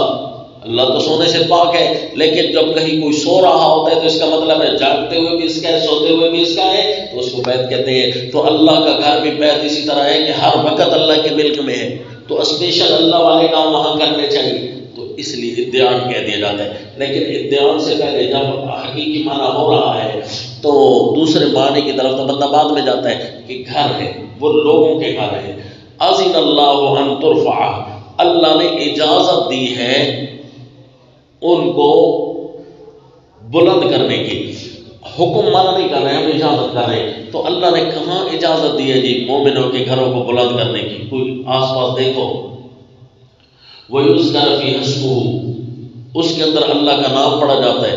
دیکھو جی مومنوں کے گھروں کو اللہ نے بلند کرنے کا حکم دیا ہے نا، ایک اجازت وغیرہ کے احکام دے کر، یا ایھا الذین آمنوا لا تدخلوا بیوتا غیر بیوتکم، اے ایمان والو دوسروں کے گھروں کا خیال کرو۔ تو دیکھو یہ گھروں کی بلندیاں اللہ بتا رہے ہیں، گھروں کے آداب سکھا رہے ہیں، تو یہ اللہ گھروں کی رفعتیں بیان کر رہے ہیں احکام دے کر۔ وَيُذْكَرَ فِيهَا اسْمُهُ، اس میں اللہ کا نام پڑھا جاتا ہے جی۔ اللہ کے علاوہ تو کوئی بات ہوتی نہیں ہے مومنوں کے گھروں میں، سارے گھر کے اندر اللہ کے نام کے تذکرے، اللہ کے احکام کے تذکرے۔ یہ کام کیوں کیا جی؟ اللہ کے لیے۔ یہ کام کیوں کیا جی؟ اللہ کے لیے۔ وَيُذْكَرَ فِيهَا اسْمُهُ، مضمون کے ساتھ رابطہ تب لگے گا جب ہم یہ تقریر کریں گے تو، اور یا پیچھے مضمون صورت کے ساتھ، ورنہ تو یہ زائد آیت لگتی ہے کہ جملہ معترضہ ہے برائے تقویہ و تسلیہ، برائے مومنین، برائے اوصاف مومنین۔ جملہ معترضہ نہیں کریں جی، ہم اس کو مضمون کے ساتھ لگا رہے ہیں۔ اچھا جی، یسبح لہ فیہا بالغدو والآصال، صبح اور شام، راتوں، اگلا پیر پچھلا پیر، اس میں وہ مرد اللہ کی پاکیاں بیان کرتے رہتے ہیں۔ تو مومنوں کے گھر ہوتے ہی ایسے جن کے لیے اللہ احکام بھیج رہے ہیں کہ صبح و شام یہی تذکرے ہو، ان گھروں کے اندر کوئی شرک نہ کیا جاتا ہو، یسبح ہو اللہ کی پاکیاں، صرف یوز کر نہیں، پیچھے تھا یوز کر فی اسمہ، اب یہ ہے یسبح کہ اللہ کی پاکیاں، یعنی وہ شرک کی تردید کر رہے ہوتے ہیں۔ بالغدو والآصال، صبح اور شام ان گھروں میں رجال مرد ہیں، یسبح رجال، تو یہ جملہ من قبیل تنازع فعلین، یسبح کا فاعل بھی بن رہا ہے اور فی بیوت کا مبتدا مؤخر بھی بن رہا ہے۔ فی بیوت رجال، جی مبتدا مؤخر ہو گیا، اور یسبح رجال دونوں آ گیا نا، علی سبیل التنازع، یہ فاعل بھی بن رہا ہے اور مبتدا تنازع فعل ہے نا۔ فی بیوت اذن اللہ ان ترفع، یہاں حضرت شیخ القرآن رحمہ اللہ نے فرمایا یہ دلیل نقلی ہے ان لوگوں سے جو اللہ کو متصرف الامور سمجھ کر پکارتے ہیں۔ جی دلیل نقلی، تو واقعی جی دلیل نقلی بھی بن گئی، ان کی تعریف بھی ہو گئی، صرف عقیدے کے اندر دلیل نقلی نہیں بلکہ آگے اعمال کا بھی اللہ ذکر کرے، آداب و احکام میں بھی دلیل نقلی ہے، سمجھا جی۔ تو یہ بزرگوں کے بیان کردہ چیزوں کے کوڈ ہوتے ہیں، ان کو کھولنا پڑتا ہے تھوڑا سا، یہ دیکھیں تو یہ دلیل نقلی ہے۔ رجال لا تلہیہم تجارہ، احکام اور عقائد میں دلیل نقلی، تم بھی ایسے لوگ بننا جن کے اللہ تعریفیں کر رہے ہیں۔ تو پچھلی صورت تعریف پر مشتمل تھی نا، مومنوں کی تعریف پر، اور یہاں مومنوں کے لیے آداب کا تذکرہ ہے، آداب کے اندر اللہ مومنوں کی پھر تعریف فرما رہے ہیں۔ ایسے مرد ہیں لا تلہیہم تجارۃ ولا بیع عن ذکر اللہ، کہ مومن کو کوئی چیز غافل نہیں کرتی، حتیٰ کہ ان کو غافل نہیں کرتی تجارت بھی، کیونکہ پچھلی صورت سے پچھلی گزشتہ پیوستہ سے پیوستہ جی سورہ الانبیاء میں اللہ نے اسپیشل یہی عنوان بیان کیا تھا، تو فرمایا کسی قسم کی بھی کوئی چیز آ جائے اللہ کے احکام سے انہیں کوئی بھی غافل نہیں کرتا، نہ تجارت، حالانکہ تجارت سب سے بڑی چیز ہوتی ہے جو غافل کر دیتی ہے، ولا بیع عن ذکر اللہ، نہ بیچنا۔ اچھا تجارت کے اندر بیچنا آ گیا تھا، دوبارہ اللہ بیچنے کا ذکر فرما رہے ہیں۔ تجارت کے اندر خرید و فروخت دونوں ہوتی ہے، اور بیع کے اندر صرف بیچنا ہوتا ہے۔ بیچنا یہ زیادہ مرغوب ہوتا ہے خریدنے سے، کیونکہ خریدتا ہے بندہ تھوڑا منہ بنا کر، کیونکہ وہ ہو مجھے پیسے لگانے پڑ رہے ہیں، اگر یہ ضرورت نہ ہوتی تو کم از کم یہ تو آج پیسے جاتے۔ لیکن جب بندہ بیچ رہا ہوتا ہے نا، جتنا اچھا مال بیچے اتنا زیادہ خوش ہو رہا ہوتا ہے کہ یہ بھی بک گیا، یہ بھی بک گیا۔ تو زیادہ مرغوب چیزوں کا ذکر کر کے اللہ فرما رہے ہیں کہ ان کو یہ چیزیں بھی اس طرح رغبت نہیں دیتی جتنی جس رغبت میں وہ اللہ کے ساتھ وفاداری کر رہے ہیں۔ لا تلہیہم تجارۃ ولا بیع، یعنی پہلے عام کا ذکر کیا پھر خاص کا ذکر کیا، دونوں کے مرغوب ہونے کی طرف اشارہ کیا۔ لا تلہیہم تجارۃ ولا بیع عن ذکر اللہ، اللہ کی یاد ان کے دلوں میں ہر وقت رہتی ہے، اللہ کی یاد، کاروبار کرتے ہوئے اللہ کے احکام، کسی کے ساتھ بولتے ہوئے اللہ کی یاد، کہ تاکہ نافرمانی نہ ہو جائے اللہ کی، میں ایسا بولوں، زبان ایسی چلاؤں اللہ کی نافرمانی نہ ہو جائے اللہ یاد ہے، آنکھ ایسی دیکھوں کہ اللہ کی نافرمانی نہ ہو جائے اللہ یاد ہے، ہاتھ چلاؤں پیر چلاؤں یا سوچوں دماغ چلاؤں کہیں اللہ کی نافرمانی نہ ہو جائے، ہر وقت اللہ یاد ہے۔ لا بیع عن ذکر اللہ واقام الصلاۃ وایتاء الزکاۃ۔ اچھا جی، یہ تین باتیں اللہ نے ذکر کی، ذکر اللہ، اقام الصلاۃ، ایتاء الزکاۃ، گویا سارے اعمال اندر آ گئے۔ ایتاء الزکاۃ میں مالی عبادت، اقام الصلاۃ میں اقامت الصلاۃ سے کیا مراد تھا؟ یحافظون، دائمون، خاشعون، تو حفاظت نماز کے لیے سب کو، جس کی نماز کی حفاظت کامل ہو گئی اس کا پوری شریعت پر گویا کہ عمل ہو رہا ہے، کیونکہ نماز اگر کامل ہے تو شریعت کی خلاف ورزی سے خود بخود رک جائے گا۔ اچھا جی، اقامت الصلاۃ میں سارے احکام، جملہ احکام آ گئے، نماز بھی اور نماز سے خارجی احکام بھی اندر آ گئے۔ ایک چیز رہتی تھی، وہ کیا چیز رہتی تھی کہ جو اللہ آداب سکھا رہے ہیں کہ یہ کام نہ کرنا، شیطان کے راستے بند کرنا، یہ رہتی تھی۔ اس کا تذکرہ کر دیا عن ذکر اللہ میں، اللہ یاد ہوگا نا تو یہ کام نہیں ہوگا جی۔ تو گویا مومنوں کے جتنے بھی احکام ہیں نا دنیا میں آنے کے، وہ ان 3 لفظوں میں بیان ہو گئے۔ تو اس لیے اللہ نے صرف یہی 3 باتیں بیان کی ہے کہ رجال لا تلہیہم تجارۃ ولا بیع عن ذکر اللہ، اشارہ الی الآداب واقام الصلاۃ، اشارہ الی العبادات البدنیہ وایتاء الزکاۃ، اشارہ الی عبادات المالیہ۔ یخافون یوما تتقلب فیہ القلوب والابصار، یہ توضیح آ گئی لا تلہیہم کی کہ غافل نہیں ہوتے۔ اچھا جو غافل نہ ہو تو سورہ الانبیاء میں کیا بتایا تھا، اس کا سب سے بڑی نشانی کیا ہوتی ہے؟ خشیت، اس کے دل میں ڈر۔ یخافون یوما تتقلب فیہ القلوب والابصار، یہ یخافون ڈرتے رہتے ہیں، یومن اس کا مطلب ہے قرآن پڑھ کر یہ سمجھنا کہ فقط قرآن عقیدے کی رہنمائی کرتا ہے، باقی مومنوں کو قرآن نہیں سمجھاتا، یہ صرف مشرکوں کو سمجھاتا ہے، مومن تو بس ہو گئے، یہ ٹھیک ہے جی۔ اس کا مطلب ہے اسپیشل مومنوں کو قرآن سکھاتا ہے، مشرکوں کو تو صرف اللہ یہ کہتا ہے عقیدہ ٹھیک کر لو۔ اس لیے عقیدے کی بات پر ہم زور دے رہے ہوتے کہ معاشرہ دوسرا پڑا ہے، ورنہ مومنوں پر زور زیادہ صرف کیا گیا ہے قرآن میں۔ یخافون یوما تتقلب فیہ القلوب والابصار، ڈرتے رہتے ہیں اس دن سے، تتقلب فیہ القلوب الٹ جائے گی ان میں دل، والابصار اور آنکھیں، دل اور آنکھیں الٹ پلٹ ہو جائے گی۔ دیکھیں جی آنکھیں اس طرح گھوم رہی ہوتی ہیں، بندہ حیران ہوگا ادھر ادھر دیکھ رہا ہوتا ہے، اور اسی طرح دل تو الٹ پلٹ نہیں ہو رہا ہوتا۔ دل جب زور زور سے دھڑکنے لگ جاتا ہے نا تو محسوس ہوتا ہے کہ دل یہاں پہنچ گیا، ہنسلی ہوتا ہے۔ اس لیے کبھی کبھی اللہ اس کو تعبیر کرتے ہیں بلغت القلوب الحناجر۔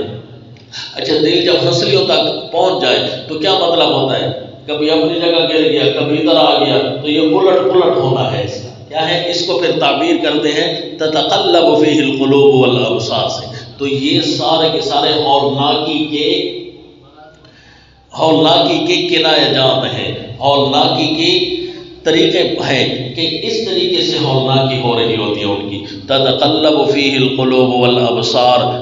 اب اللہ کریم نے یہ انداز اس صورت میں کیوں اپنایا، یہ بھی تو سوچ رہا ہے۔ یخافون، تفسیر قرآن اس لیے ضروری ہے یہ نقطہ کہ دیکھو جی یہاں آداب بیان ہو رہے ہیں، اور آداب میں سب سے پہلے آنکھوں کی حفاظت، دلوں کی حفاظت، دل پاک ہوئے ازکا و اطہر، قرآن نے احکام بیان کیے تھے، ذالکم اطہر لقلوبکم، ذالکم ازکا لکم اطہر۔ تو یہ دل اور آنکھیں ان کو پاک کر لو، یہ تمام آداب تمہارے برابر ہو جائیں گے۔ اور جی اس لیے اللہ کریم نے ذکر بھی صرف ان کا کیا، آداب کا زیادہ تعلق ان 2 مراکز سے ہوتا ہے۔ یخافون یوما تتقلب فیہ القلوب والابصار لیجزیہم اللہ احسن ما عملوا ویزیدہم من فضلہ، تاکہ اللہ، اس لیے صورت میں ہے نا کہ جن کا آنکھیں زیادہ کام نہیں کرتی ان کو بھی اللہ نے آداب سے مستثنا رکھا ہے، مثلا بچے، اور جن کے دل زیادہ کام نہیں کرتے ان کو بھی اللہ نے مستثنا قرار دیا ہے آداب سے، اور زیادہ بوڑھے اب رجال، اسی طرح پردے سے ان بوڑھی عورتوں کو بھی اللہ نے مستثنا۔ تو اس کا مطلب ہے دل اور آنکھیں اگر خوب تقویت میں ہونا ہے تو پھر ان کے لیے آداب آ جاتے ہیں۔ یخافون یوما تتقلب فیہ القلوب والابصار لیجزیہم اللہ احسن ما عملوا ویزیدہم من فضلہ، تاکہ اللہ ان کو بدلہ دے ان کے ان بہتر کاموں کا جو انہوں نے کیے. وَيَزِيدَهُم مِّن فَضْلِهِ فضل تو ویسے بھی زیادہ ہے، اللہ مزید زیادہ دے گا. فضل کا لفظی معنی بھی ہوتا ہے زیادہ. وَيَزِيدَهُم مِّن فَضْلِهِ اللہ اپنے فضل سے ان کو اور بھی زیادہ عطا کرے گا. وَاللَّهُ يَرْزُقُ مَن يَشَاءُ بِغَيْرِ حِسَابٍ. وَيَزِيدَهُم مِّن فَضْلِهِ اللہ ان کو بدلے دے گا اور اپنا فضل زیادہ کرے گا دنیا اور آخرت دونوں میں، کیونکہ اللہ تعالیٰ جب ایک بات کو عام رکھ رہے ہیں تو ہم نے بھی ان کو عام رکھنا ہے. واللہ یرزق من یشاء، یہ اللہ کا رزق بھی اللہ کے فضل ہوتے ہیں. علمی رزق ہو یا پیٹ کا رزق ہو، سارے رزق ہی ہوتے ہیں. تو اللہ رزق دیتا ہے جس کو چاہتا ہے بے حساب. ہر قسم کا رزق اللہ مومنوں کو عطا کرے گا. ان کے اعمال و علم کی بھی ترقی ہوگی اور ان کے مال کی بھی ترقی اللہ دے گا. اللہ کسی وجہ سے ان کو ضائع نہیں کرے گا. واللہ یرزق من یشاء بغیر حساب. اس لیے یہ تحفۃً اللہ تعالیٰ نے یہ چیز درمیان میں بیان کر دی ہے، حالانکہ رزق کی باتیں نہیں ہو رہی تھی. تو اللہ کیا فرما رہے ہیں؟ اللہ انہوں اوکھا نتھی بڑھتے سی. بندے کو مشکل کب آتی ہے؟ جب زیادہ رزق تجارتیں تکلیف میں چلی جائے تو. اللہ فرماتے ہیں تجارت ان کو غافل بھی نہیں کرتی، لیکن تجارت ایسی اعلیٰ طریقے سے کرتے ہیں کہ اللہ بے حساب ان کو رزق دے دیتا ہے. اور جی میں نمازہ پڑھانا بند دکانہ نہ چلا، تو کیا فرمایا کہ اللہ کریم ان کو رزق دیتا ہے بے حساب. جو اللہ کی مان کر چلتے ہیں اللہ ان کو رسوا کر دے گا، ایسا نہیں ہو سکتا. اللہ ان کو رزق دے گا بغیر. والذین کفروا اعمالهم کسراب بقیعة یحسبه الظمآن ماء حتی اذا جاءه لم یجدوا شیئا ووجد اللہ عنده فوفاه حسابه واللہ سریع الحساب. مومنوں کے مقابلے میں اب کافروں کی مثال. مومن کو اللہ تعالیٰ پریشان نہیں ہونے دیتا، اس کی گزران تنگ نہیں ہونے دیتا.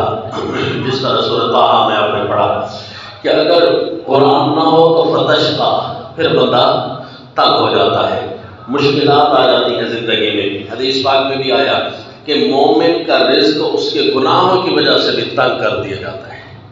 تو گناہ اگر نہ ہو تو اس کا رزق وسیع ہو جائے گا. آزما کر دیکھیں. والذین کفروا اعمالهم کسراب بقیعة. اب اس کے مقابلے میں کافر کرتے میرے کام ہے، تجارت ہر وقت جاری ہے، نماز کے وقت بھی جاری ہے، عبادات کے وقت بھی جاری ہے. عبادات کو چھوڑ کر تجارت ہی تجارت، کام ہی کام، کام ہی کام ہے جی. تو ان کے کاموں جتنے کام زیادہ اتنے منافع تھوڑے. ظاہری منافع بھی تھوڑے، باطنی منافع تو ہے ہی نہیں. ان کی مثال اللہ دے رہا ہے کہ کچھ کام کافروں کے بھی دیکھ لو. والذین کفروا اعمالهم کسراب بقیعة. وہ لوگ جو منکر ہیں، مانتے نہیں ہیں، اعمالهم ان کے کام کسراب چمکتے ریتے کی طرح ہیں. بقیعة جنگل میں، او ایسا چٹیل جنگل میدان، کوئی ایسی دور دراز کی چیز ہو جہاں کوئی چیز نہ تھی، پانی نہیں تھا، جنگل تھا، یا واضح پوری صحرا تھی. یحسبہ الظمآن ماء، پیاسا جانے اس کو پانی، پیاسا سمجھتا ہے پانی ہے. حتی اذا جاءہ لم یجدہ شیئا، حتیٰ کہ جب وہاں پہنچا لم یجدہ شیئا، کچھ بھی نہ پایا اس نے. ووجد اللہ عندہ، وہاں کیا پایا؟ ایک اللہ کو پایا. وہاں کچھ نہیں تھا، ایک اللہ کی مرضی غالب تھی. اللہ جہاں چاہتا ہے پانی رکھتا ہے، جہاں چاہتا نہیں اللہ وہاں پانی تو نہیں تھی. وہاں صرف پائی اللہ کی مرضی. ووجد اللہ عندہ. ان کی مثال اسی طرح ہے، کافروں کی مثال کسراب، اسی چمکتے ریتے کی طرح ہے. اب وہ کام کر کر کے جب آئیں گے کچھ بھی نہیں ہوگا، حساب کرنے والا صرف اللہ ہی کھڑا ہوگا. صرف اللہ کو ہی پائیں گے حساب کرنے والا، آگے کچھ نہیں ہے. اللہ میرے کام تھے، میں نے تو دنیا میں بڑے کام کیے، فلاں فلاں. اللہ فرماتے ہیں نہیں، کچھ نہیں ہے. فوفاہ حسابہم، اللہ نے پورا پہنچا دیا اس کو اس کا حساب. جو بھی تیرے حساب بنتا ہے تجھے حساب مل چکا ہے دنیا میں. ہاں جی، اپنے تو نے ہمارے مطابق زندگی نہیں گزاری تھی. بتا آکسیجن کا سلنڈر تیرے کتنے کا آتا تھا؟ ہم نے تجھے کتنی سانس دی تھی؟ اس کی اب قیمت دے. کچھ بچے گا؟ صرف سانس کی، پانی کے گھونٹ کی قیمتیں لگ جائیں. تو چیز ہماری کھاتا تھا اور نافرمانی ہماری کرتا تھا. یہ کیوں؟ یہ تو ہم نے مومنوں کے لیے بنائی تھی، اپنوں کے لیے بنائی تھی. تو تیرے اعمال تو یہاں گئے. اور جی اگر وہ اچھے اعمال کرے گا تب بھی کچھ نہیں، چمکتا رہتا ہوتا ہے. حقیقت میں کچھ نہیں. جتنی بھی ترقیاں ہیں یہ ترقیاں ہوئی ہیں، جتنی بھی ترقیاں ہیں یہ ساری قیمت. او کظلمات فی بحر اللجی یغشاہ موج من فوقہ موج. اچھا یہ تو وہ کافر تھے نا جن کے اعمال آپ نے سنے. کچھ چمکتا رہتا تو تھا، دور سے چمک تو اگرچہ دھوکا تھا لیکن دور سے کچھ چمک تو تھی نا کہ ہم نے مسجد بنائی ہے جی، ہم نے جی غریبوں کو کچھ دیا ہے جی، ہم نے یہ جی دنیا والوں کی خدمت کی ہے جی، ہم نے کافی نظام چلائے ہیں، کافی سہولیات پیدا کی ہیں. کچھ نہ کچھ چمکتا رہتا تو تھا نا. کچھ کافر تو ایسے ہوتے ہیں ان کے اپنے کرتوت ہی بتا رہے ہوتے ہیں کہ یہ اندھیرے ہیں. او کظلمات، یا ان کے اعمال کظلمات اندھیروں کی طرح ہیں. ان کے اعمال مثلا بہت سارے کفار کام ایسے کرتے ہیں جو صرف اور صرف دنیا کے اوپر دہشت گردی ملوث کرنے کے کام ہوں گے. کوئی چمکتا رہتا نہیں ہوگا. یا گناہ کے ہوں گے، یہ شرک کے اڈے بناتے ہوں گے. شیخ القرآن رحمہ اللہ اپنے یہاں حاشیہ قرآن میں لکھتے ہیں کہ مثلا ایک قسم کے کفار وہ بھی ہوتے ہیں کہ جو جیسے ہندوؤں کی عورتیں ہیں ہنومان جی کے بت سے ایک نہایت ہی شرمناک طریقے سے بیٹا مانگتی ہیں. کوئی ہوگا کہ ان کا شرمناک طریقہ جس طریقے سے. تو یعنی ظاہری کام بھی مشرکوں کے کچھ ایسے ہوتے ہیں، کافروں کے ایسے ہوتے ہیں جو خود بھی اندھیرے میں ہوتے ہیں، چمک نہیں رہے ہوتے. ان کی مثال یہ ہے او کظلمات، یا ان کے کام ایسے ہوتے ہیں جیسے اندھیرے ہوں. فی بحر اللجی، گہرے سمندر میں. یغشاہ موج من فوقہ موج، ان کے اوپر ایک موج چڑھا ہے. اندھیرے ہوں رات کے، پھر گہرے سمندر میں ہوں، پھر اوپر موجیں مزید آ جائیں. من فوقہ موج، صرف ایک موج نہیں، موج کے اوپر ایک اور موج آ جائے. صرف اتنا ہی نہیں، من فوقہ سحاب، رات کے وقت چاند بھی نہ نکلا ہوا ہو، اس کے اوپر بادل بھی ہو. ظلمات بعضها فوق بعض، اندھیرے ایک دوسرے کے اوپر آ گئے. وہ پہلے بھی اندھیرا، پھر بھی اندھیرا، ایک اور اندھیرا. ایک مدے سائی اذا خرج یدہ لم یکد یراہا، پہلے بھی مشرک، جو امام ملا وہ بھی مشرک، جو مفتی ملا وہ بھی مشرک. ظلمات بعضها فوق بعض. اذا اخرج یدہ، پھر جس کے بعد بیعت کرنے گئے. ہماری کشتی وہاں ڈوبی جہاں پانی تھا ہی. اور جی اذا خرج یدہ لم یکد یراہا، جب اپنا ہاتھ نکالا لگتا ہے لم یکد یراہا کہ اس کو بھی نہ دیکھ سکے. اپنا ہاتھ نکالے ایسے لگے کہ اس کو بھی نہ دیکھ سکے. وَمَن لَّمْ يَجْعَلِ اللَّهُ لَهُ نُورًا فَمَا لَهُ مِن نُّورٍ. یعنی جب ان اندھیروں میں گیا نا، جو اپنے پاس تھا وہ بھی دے آیا، وہ بھی کچھ نہ بچا. کوئی تھوڑا بہت چمکا رکھا تھا وہ بھی نہ بچا. وَمَن لَّمْ يَجْعَلِ اللَّهُ لَهُ نُورًا فَمَا لَهُ مِن نُّورٍ. جس کو اللہ روشنیاں نہ دے اسے کون دے؟ ہاں یہ اللہ روشنیاں دیتا ہے. اللہ نور السماوات والارض، اللہ نے روشن کرنے والی کتاب بھیجی ہے. جو یہاں نہ آئے تو وہاں کہاں سے روشنی حاصل کرے گا؟ بتائیں. کسی ایسے جہان میں چلا جائے جو نعوذ باللہ اس کی چاہت کے مطابق وہ اللہ کے ملک میں نہ آتا ہو. نعوذ باللہ اللہ کے ملک میں کوئی ایسی چیز ہے جو خارج ہے؟ تو جب رہنا اللہ کے ملک میں ہے تو مان. ہاں جی وَمَن لَّمْ يَجْعَلِ اللَّهُ لَهُ نُورًا فَمَا لَهُ مِن نُّورٍ. اور جس کے لیے اللہ روشنی نہ بنائے اس کے لیے کوئی روشنی نہیں ہوتی۔ الم تر ان اللہ یسبح له من فی السماوات والارض والطیر صافات کل قد علم صلاته وتسبیحه۔ کیا تو نے توجہ نہیں کی جو روشنیاں اپنی طرف سے بنانے والے، اللہ کی روشنیوں کو نہ ماننے والے، کیا تو نے توجہ نہیں کی کائنات سارے کا نظام جو چل رہا ہے اس کی طرف توجہ تو نے نہیں کی؟ ان اللہ یسبح له من فی السماوات والارض، کہ جو کوئی بھی آسمانوں کی بلندیوں میں تمہیں دکھتا ہے اور زمین میں جو تمہیں نظر آتا ہے، والطیر صافات، اور پرندے جو سب بستہ چل رہے ہوتے ہیں، چاند سورج ستارے، یہ تمہیں جو کچھ دکھ رہا ہے ان کی طرف تو توجہ کرو۔ دیکھ رہے ہو نا ان میں کوئی نافرمان کبھی نہیں ہوا۔ یسبح ہو، وہ سارے اللہ کی کبریائیاں بیان کر رہے ہیں، ان کا الٹ یعنی زبان حال کے ساتھ۔ اگر زبان قال کے ساتھ کر رہی ہیں تو پھر اللہ فرماتے تم اس کو نہیں سمجھ سکتے ہو۔ زبان حال کے ساتھ تمہیں دکھا رہے ہیں کہ توجہ کرو، تمہیں یہ سمجھ آ جائے۔ ہمیں زبان حال کی سمجھ آ جاتی ہے، زبان قال کی سمجھ نہیں آتی۔ زبان حال کی سمجھ تو یوں آ جاتی ہے نا، کبھی سورج نافرمان نہیں ہوا، کبھی چاند نافرمان نہیں ہوا، سب کچھ اسی طرح چل رہا ہے۔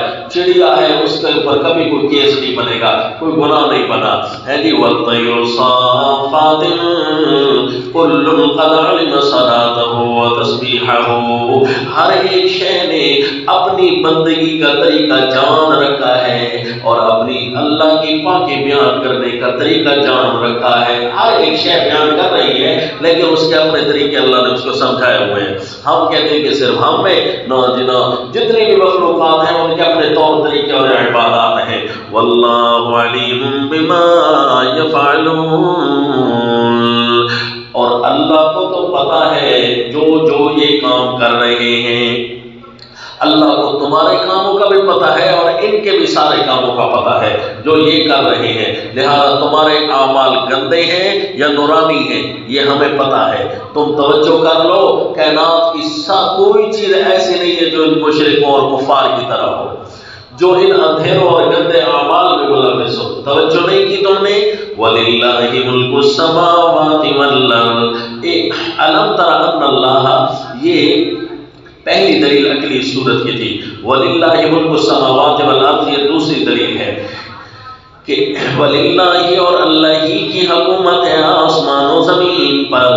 اللہ کی کبریائیاں پاکی کیوں بیان کر رہے ہیں؟ کیونکہ اللہ ہی کی حکومت کے دائرے میں آتے ہیں، یہ سارا اللہ کی حکومت کا دائرہ ہے۔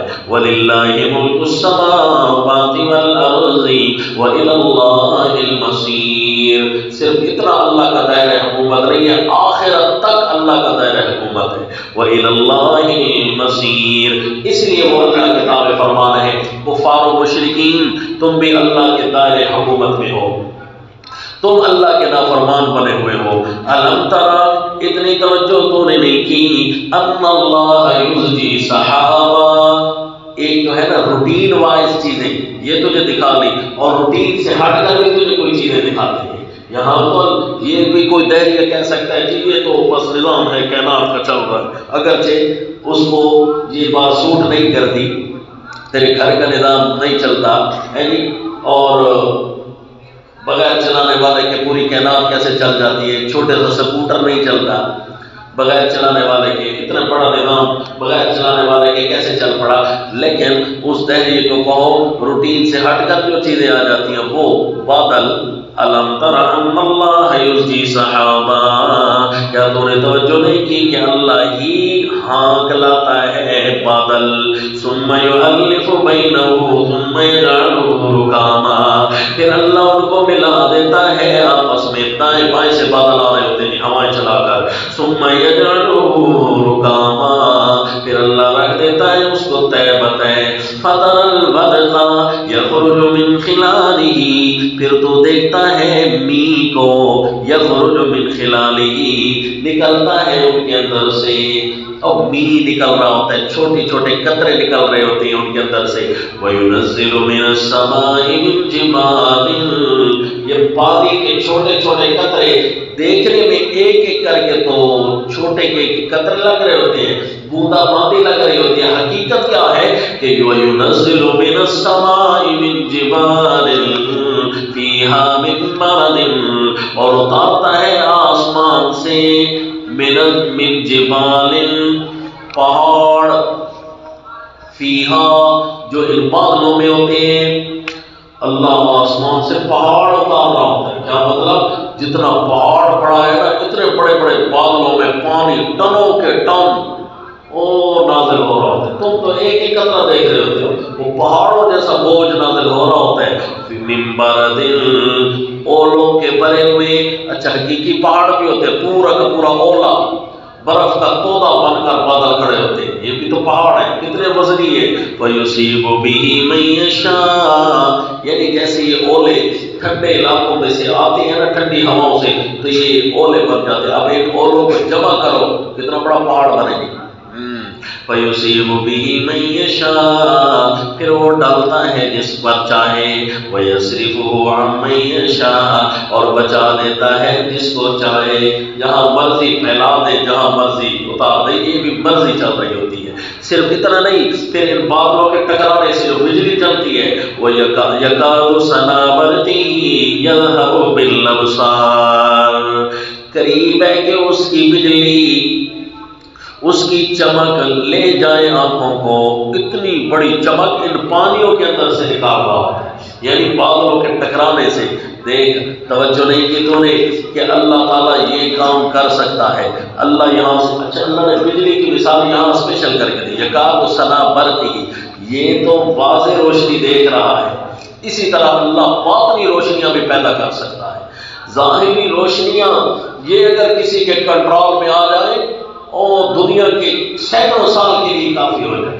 ایسے سائنسدان کہتے ہیں کہ آسمانی بجلی کو اگر ہم کنٹرول کر لیں تو کتنے سال، ہم سال ہر سال فری بجلی زمین پر چل رہے ہیں۔ جی، یہ آسمان کی بجلی ہے۔ یکاد سنا برقی یذهب بالابصار، یہاں یذهب بالابصار کا اضافہ کیوں کیا جی؟ کہ اس کی بجلی آنکھوں کو اچک لے۔ کیا مطلب؟ کہ جن آنکھوں سے تم نور ہدایت نہیں دیکھ رہے، جن آنکھوں کی خلاف ورزی کر کے معاشرے کو ناپاک کر رہے ہوتے ہو، ان آنکھوں پر بھی اس وقت اللہ کا تسلط ہوتا ہے جب تم نافرمانیاں کر رہے ہوتے ہو، تو اللہ اسی بجلی، صرف بجلی گرائے نہیں، بجلی کی چمک تھوڑی تیز کرے، تم دیکھ نہیں سکتے ہو، تو وہ آنکھیں ساری کی ساری اللہ ختم کر دے۔ توجہ نہیں کی تم نے کہ یہ اولے، یہ بادل، ٹنوں کا ٹن پانی، پہاڑوں جتنا بوجھ، اور پھر اس کے اندر پیدا ہونے والی چمک، توجہ نہیں کی تم نے کہ یہ اللہ کر سکتا ہے، سارا نظام اللہ بنا سکتا ہے، تو اللہ تمہارے لیے راہ ہدایت نہیں دے سکتا؟ توجہ نہیں کی، کیا یہ نظام اللہ کا خوبصورت ہے اور اللہ کی عطا کردہ روشنی خوبصورت نہیں ہے؟ یقلب اللہ اللیل، تین دلیلیں دی، چوتھی دلیل آ گئی، یقلب اللہ اللیل والنہار، اللہ بدلتا ہے رات کو اور دن کو۔ اللہ اس سے کیا سمجھانا چاہتے ہو؟ ان فی ذلک لعبرۃ لأولی الابصار، آنکھوں والے، دل کی آنکھوں والے، دماغ کی آنکھوں والے اگر توجہ کریں تو اس میں بہت بڑی دھیان کرنے کی جگہ ہے۔ لعبرۃ، دھیان کرنے کی جگہ ہے آنکھوں والوں کے لیے، کہ یقلب اللہ اللیل والنہار۔ یہ بادلوں کی مثال تو ہم نے جو دی نا، یہ چھوٹی ہے، یہ تو تھوڑی سی روشنی ہے، تھوڑا سا پانی تھا، کچھ اولے تھے۔ یقلب اللہ اللیل والنہار، جب رات اور دن اللہ پوری زمین کا تبدیل کر رہا ہوتا ہے، اس کے پیچھے کیا کار فرما ہوتا ہے؟ بہت بڑا سورج جو ان روشنیوں سے کروڑہا گنا بڑی روشنیوں کا مالک ہے، چاند، یہ چھوٹے چھوٹے پانی کے بوجھ، یہ آسمان پر تم نے دیکھے پہاڑوں کے پہاڑ، اس سے بڑا چاند وہ کئی پہاڑ لے کر چل رہا ہے۔ اگر دھیان کرو نا تو بہت بڑی عبرت کی چیز نظر آتی ہے۔ یقلب اللہ اللیل والنہار، جو اللہ رات اور دن کو تبدیل کر سکتا ہے۔ دیکھو نا جی، زیادہ تر اللہ تعالیٰ نے یہاں مثالیں جو دی ہیں اسی نظر آنے والی چیزوں کے دی ہے۔ پہلی مثال، توجہ نہیں کرتے ہو کہ سارا زمین و آسمان کی چیزیں اور پرندے، اور اسی طرح بادل اور پھر دن، یہ نظر آنے والی ہے روشنی والی چیز اللہ نے یہاں بیان فرمائی ہے، کیونکہ اس صورت میں اللہ تعالیٰ منور السماوات، آسمان و زمین کی روشنیاں سمجھا رہا ہے کہ آسمان و زمین کیسے روشن ہو گئے. کتنی دلیلیں ہو گئی؟ 4. ذرا آگے بھی دیکھنا. واللہ خلق کل دابۃ من ماء فمنهم من يمشي على بطنه ومنهم من يمشي على رجلين ومنهم من يمشي على أربع يخلق الله ما يشاء. اچھا جی، یقلب اللہ اللیل والنہار. اس کے بعد اللہ نے اسپیشل فرمایا ان فی ذلک لعبرۃ لأولی الابصار. دیکھو جی، اگلی آیت پڑھنے لگے وہ تب سمجھ آئے گی جب یہ دیکھ لیں. اللہ نے سورج اور چاند کے نظام سے بہت کچھ تمہیں سبق حاصل ہو جائے گا. صرف اولے تم نے دیکھے ہیں نا، ذرا مزید توجہ کرو تو دن اور رات کا نظام، اور اس سے پیچھے بادل، پہاڑ، اس سے بڑی بڑی دیو ہیکل چیزیں، روشنیاں تمہیں سمجھ آ جائے گی صرف رات دن کی تبدیلی سے. ہاں ایک چیز رہ جائے گی، بادلوں کی دلیل جو دیکھی نا، پھر اس سے اگلی دلیل کا دھیان کیا نا، روشنیاں، پہاڑ، بھاری ہونا، سب کچھ. پانی نظر نہ آیا، حالانکہ پانی کا تذکرہ بھی تھا نا. اللہ نے فرمایا اس سے بڑی عبرت تو تمہیں سورج چاند دیکھ کر ہو جائے گی. پچھلی عبرت چھوٹی، اس سے بڑی عبرت تمہیں حاصل ہو جائے گی. لیکن وہاں سے پانی نظر نہیں آ رہا تھا. یقلب اللہ اللیل والنہار میں تو اللہ تعالیٰ نے انہیں پچھلی دلیل میں بیان ہونے والے پانی کی تفصیل اب کر دی. واللہ خلق کل دابۃ من ماء. ہاں جی، روشنیوں میں پانی نظر نہیں آ رہا تھا. دیکھو روشنی والی باتیں، دیکھنے والی باتیں، سمجھانے والی باتیں، جس میں دل و دماغ دونوں روشن ہو جائیں، وہ ان دلائل کا خاصہ ہے جو اس صورت میں بیان ہو رہے ہیں. واللہ خلق کل دابۃ من ماء. اللہ پانی نظر نہیں آ رہا، پانی نظر نہیں آ رہا، ہر چیز تو بنی پانی سے ہے. فمنهم من يمشي على بطنه، اور ایک پانی کے قطرے سے بنے ہیں، کوئی تو چل رہے ہیں اپنے پیٹ کے بل، بنے پانی سے ہیں لیکن پیٹ کے بل چلتے ہیں، یعنی سانپ وغیرہ. ومنهم من يمشي على رجلين، بنے وہ بھی پانی سے ہیں جو چلتے ہیں 2 پاؤں پر، انسان، مرغی وغیرہ. ومنهم من يمشي على أربع، اور کچھ ایسے ہیں جو چلتے ہیں 4 پاؤں پر. یمشی علی اربع، 4 پر چلتے ہیں. وہ 4 اس کے پاؤں ہوتے ہیں یا اس کے 2 پاؤں ہوتے ہیں اور 2 ٹانگیں ہوتی ہیں، لیکن چلتے پھر بھی انہی کے ساتھ ہیں. مثلا بندر وغیرہ یا باقی جانور، گائے، بھینس، بکری وغیرہ، یہ 4 پر چلتے ہیں. یخلق اللہ ما یشاء، اللہ بناتا ہے جو چاہتا ہے. اللہ کبھی 2 کبھی 4، یہ کیوں؟ اللہ نے فرمایا جو چاہتا ہوں بناتا ہوں. یخلق اللہ ما یشاء ان اللہ علی کل شیء قدیر. صرف اتنا ہی نہیں، اللہ تو ہر شے پر قادر ہے. یہ تو تمہیں بتا رہے ہیں نا، اللہ اسی طرح ہر شے پر قادر ہے. لقد انزلنا آیات مبینات، احکام بھی ہم نے واضح کیے تھے، ایسے آداب بتائے تھے کہ تمہیں آنکھیں لگ گئی تھی کہ واقعی فلاں فلاں دروازے اب بے حیائی کے بند ہو گئے.